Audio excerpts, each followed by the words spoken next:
आयशा को पहली बार अपनी कजिन की शादी में देखा था। वो आजाद कश्मीर की रहने वाली थी और मेरी कजिन की यूनिवर्सिटी फेलो थी। पहली नजर में ही मुझे उससे मोहब्बत हो गई थी। मैंने मौका देखते ही उसे प्रपोज कर दिया, लेकिन उसने कहा कि वो शादी से पहले की मोहब्बत पे यकीन नहीं रखती।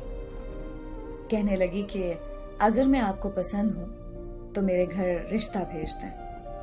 मैंने कजिन की शादी के फौरन बाद उसके घर रिश्ते की खातिर अपने माँ बाप को भेज दिया। उसके घर वालों ने हाँ कर दी और हमारी मंगनी हो गई। हमारी शादी 2 साल बाद होनी थी, क्योंकि आयशा की पढ़ाई अभी मुकम्मल नहीं हुई थी। आयशा लाहौर की एक यूनिवर्सिटी से मास्टर्स कर रही थी और हॉस्टल में रहती थी। हमारी फोन पर बात हुई तो मैंने उसे काफी दफा बोला कि मैं तुमसे मिलने के लिए आना चाहता हूं, मगर वो साफ इनकार कर देती थी। कहती थी कि शादी से पहले मिलना जायज नहीं है। उसकी ऐसी बातों की वजह से वो मुझे और भी ज्यादा प्यारी लगती थी। उसे अपनी और अपने घर वालों की इज्जत का बहुत ख्याल था। मेरी छुट्टी खत्म होने पर मुझे फ्रांस वापस आना था, तो वापस आने से पहले मैंने आयशा को दोबारा ख्वाहिश की कि मैं जाने से पहले एक बार तुमसे मिलना चाहता हूं। तो उसने कहा कि ठीक है, मैं एयरपोर्ट पर आपसे मिलने आ जाऊंगी। मैं अपनी फ्लाइट वाले दिन एयरपोर्ट पर 4 घंटे पहले ही पहुंच गया। वहां पहुंचकर उसे कॉल की तो उसने कहा मैं थोड़ी देर में आती हूं। 2 घंटे इंतजार के बाद मैंने फिर कॉल की तो उसने नंबर मसरूफ कर दिया। 1 घंटे तक वो मेरा नंबर बार बार मसरूफ करती रही और फिर उसने कॉल अटेंड करते ही कहा कि मैं नहीं आ सकती, तुम चले जाओ। इससे पहले कि मैं कुछ और कहता उसने कॉल बंद कर दी। दोबारा कॉल की तो उसका नंबर बंद जाने लगा। मुझे कुछ समझ नहीं आ रहा था कि वो ऐसा क्यों कर रही है। इतने में मेरी फ्लाइट का वक्त हो गया और मैं उससे मिले बगैर ही फ्रांस आ गया। यहां आकर मैंने उसे कॉल की तो उसका नंबर बंद जा रहा था। मैं उसके घर कॉल करने ही वाला था कि मुझे मेरे घर से कॉल आ गई। अम्मी ने बताया कि आयशा के घर वाले आकर रिश्ता तोड़ गए हैं। ये सुनकर मेरे पांव तले तो जमीन ही निकल गई। अम्मी ने बताया कि उन्होंने कहा है कि ये रिश्ता हमारी बेटी को मंजूर नहीं। मैंने अम्मी की कॉल बंद की और आयशा के घर कॉल की तो उनका नंबर भी बंद जा रहा था। मेरी लाख कोशिशों के बावजूद जब मेरा राब्ता आयशा और उसकी फैमिली से नहीं हुआ तो मैं फिर से छुट्टी लेकर पाकिस्तान चला गया। वहां पहुंचते ही मैं आयशा के घर आजाद कश्मीर चला गया। वहां जाकर मुझे आयशा के घर वालों ने बताया कि आयशा लाहौर से वापस घर आई थी और तब उसने कहा कि उसे तुमसे शादी नहीं करनी। हमने उसे वजह पूछी थी, मगर उसने कहा कि मैं जहर खा के मर जाऊंगी, मगर वहां शादी नहीं करूंगी। इसलिए हमने आप लोगों के साथ रिश्ता तोड़ दिया था। उसके बाद वो 2 दिन घर रही और फिर लाहौर वापस चली गई, मगर फिर हमें पता चला कि वो लाहौर पहुंची ही नहीं है। हमने उसे बहुत ढूंढा, मगर उसका कुछ पता नहीं है। मैं ये सब सुनकर और भी तकलीफ में चला गया, क्योंकि मेरे अंदर बहुत सारे सवाल पैदा हो चुके थे कि आखिर उस दिन वो एयरपोर्ट पर क्यों नहीं आई और फिर उसने अचानक मुझसे मंगनी क्यों तोड़ दी और अब अचानक कहां गायब हो गई है।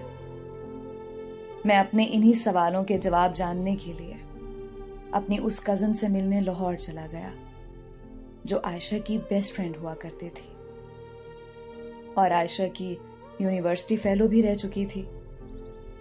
मेरी कजिन ने मुझे बताया कि आयशा यूनिवर्सिटी में एक लड़के से बहुत प्यार करती थी, मगर वो लड़का उसके साथ मुखलिस नहीं था।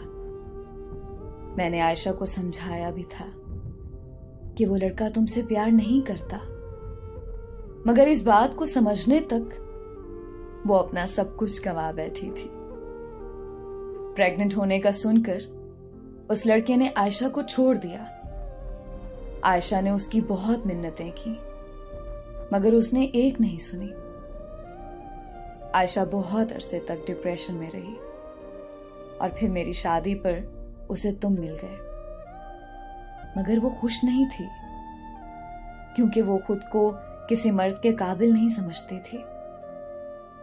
वो तुम्हें ये सब बताना चाहती थी, मगर मैंने ही उसे मना कर दिया क्योंकि मैं चाहती थी कि वो अपने कल को भूलकर आज में जीना सीख ले। अपनी कजन से आयशा के बारे में सुनकर मुझे बहुत दुख हुआ, मगर अफसोस इस बात का था कि मेरी कजन को भी नहीं पता था कि अब आयशा ने ऐसा क्यों किया और अब वो कहाँ है। कजन से मुलाकात के बाद मेरे अंदर की बेचैनी और बढ़ने लगी थी। मैं अपने घर आया तो पता चला कि लोग तरह तरह की बातें कर रहे हैं। सबने मान लिया था कि आयशा किसी लड़के के साथ भाग गई है, मगर मेरा दिल ये बात मानने के लिए तैयार नहीं था क्योंकि वो हमेशा अपनी फैमिली की इज्जत को लेकर फिक्रमंद रहती थी। फिर ऐसा क्या हो गया कि उसने किसी की इज्जत का नहीं सोचा। मैंने उसके साथ एक वक्त गुजारा था तो मुझे कभी नहीं लगा था कि वो मुझे पसंद नहीं करती, बल्कि मुझे पूरा यकीन था कि वो मुझसे प्यार करती है। मैं ये सोच सोच के पागल होता जा रहा था। फिर मैंने अपनी कजन को कॉल की और कहा कि मुझे उस लड़के का एड्रेस या नंबर चाहिए जिसने आयशा को धोखा दिया था, मगर मेरी कजन ने फौरन मेरी कॉल काट दी। और फिर मेरी कजन ने थोड़ी देर बाद कॉल करके मुझे अपने घर बुलाया। मैं कजन के घर लाहौर गया तो वहां आयशा भी मौजूद थी। आयशा को देखकर मेरी जान में जान आ गई। फिर आयशा मेरे पांव में बैठ गई और रोते हुए कहने लगी कि मुझे माफ कर दो, मैंने तुम्हारे साथ गलत किया है। मैंने उसे चुप करवाया और पूछा कि बताओ हुआ क्या है।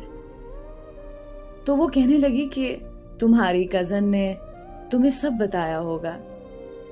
मैं उस लड़के से बहुत प्यार करती थी, मगर उसने मुझे धोखा दिया, मेरा इस्तेमाल करके मुझे छोड़ दिया।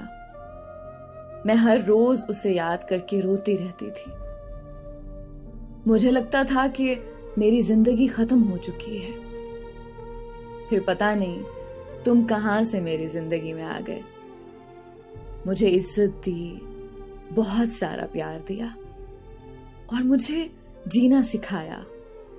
हमारी मंगनी के बाद मैं भी तुमसे मिलना चाहती थी, मगर मुझे लगता था कि मैं तुमसे शादी से पहले मिलूंगी तो तुम भी मुझे उसकी तरह इस्तेमाल करके छोड़ दोगे। मैं मानती हूं कि तुम्हें लेकर मेरी ये सोच गलत थी, मगर मेरे साथ जो हुआ उसकी वजह से मेरे अंदर एक डर बैठ गया था। मैं तुमसे मिलने के लिए एयरपोर्ट आ रही थी कि उसी लड़के की कॉल आ गई। वो मुझसे मिलना चाहता था और मैं खुद को रोक नहीं पाई। मैं उसे मिली तो वो मुझसे माफिया मांगने लगा। मैंने उसे माफ कर दिया और फिर तुमसे मंगनी तोड़कर मैंने उससे शादी कर ली। मैं घर से भागना नहीं चाहती थी, मगर मुझे पता था कि मेरे घर वाले नहीं मानेंगे क्योंकि लड़के का फिरका अहले तशी है जबकि हम अहले सुन्नत हैं। आयशा की सारी दास्तान सुनकर मेरे पास कहने को कुछ नहीं बचा था। वहां से निकलते वक्त आयशा ने हाथ जोड़कर दरख्वास्त की कि मैं कभी किसी से उससे होने वाली मुलाकात का जिक्र ना करूं। आयशा से मिलकर मुझे इश्क से और आयशा से नफरत हो गई थी। फिर मैंने 1 महीने के अंदर घर वालों की मर्जी से शादी की और अपनी बीवी को लेकर फ्रांस वापस आ गया। मगर मुझे अंदाजा नहीं था कि जिस मोहब्बत का मैं इख्तिताम कराया हूं, उस मोहब्बत का अंजाम अभी बाकी है। 3 महीने बाद मुझे मेरी कजिन की कॉल आई और उसने कहा कि आयशा तुमसे बात करना चाहती है। मगर मैंने ये कहकर कॉल बंद कर दी कि मुझे कोई बात नहीं करनी। अगले दिन फिर कजिन की कॉल आई और मैं कॉल सुनते ही पाकिस्तान के लिए रवाना हो गया। कजिन ने कॉल पर मुझे बताया कि ये सच है कि आयशा की जिंदगी में एक लड़का रहता था जो आयशा को प्रेग्नेंट करके छोड़ गया था।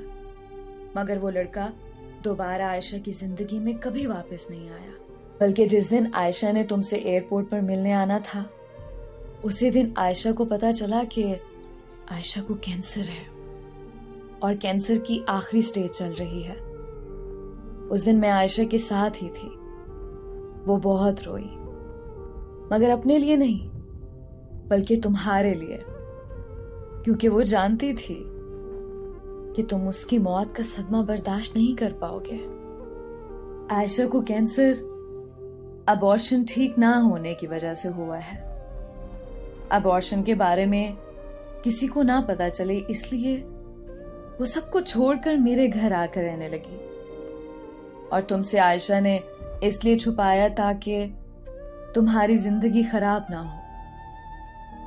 वो इस बात पर बहुत रोती है कि तुम उसे आखिरत में भी नहीं मिल सकोगे, क्योंकि वो खुद को दोज़ख की हकदार समझती है। कजिन ने बताया कि मैं तुम्हें ये सब बताना चाहती थी, मगर उसने कहा कि जिस दिन तुमने किसी को कुछ बताया, उसी दिन मैं तुम्हारा घर छोड़कर चली जाऊंगी। लेकिन अब वो अस्पताल में अपनी जिंदगी की आखिरी सांसें ले रही है। शायद अब उसके घर आने की उम्मीद भी खत्म हो गई है। इसलिए मैंने आज सबको सच बता दिया है। तुम्हें इसलिए बता रही हूं क्योंकि वो तुम्हारा नाम बार बार ले रही है। हो सके तो उसके जाने से पहले आकर एक बार उसे मिल लो। इसीलिए मैं फौरन पाकिस्तान के लिए निकल पड़ा था। मगर अफसोस कि मैं उसका आखिरी दीदार भी नहीं कर सका, क्योंकि मेरे पहुंचने से पहले उसे दफना दिया गया था।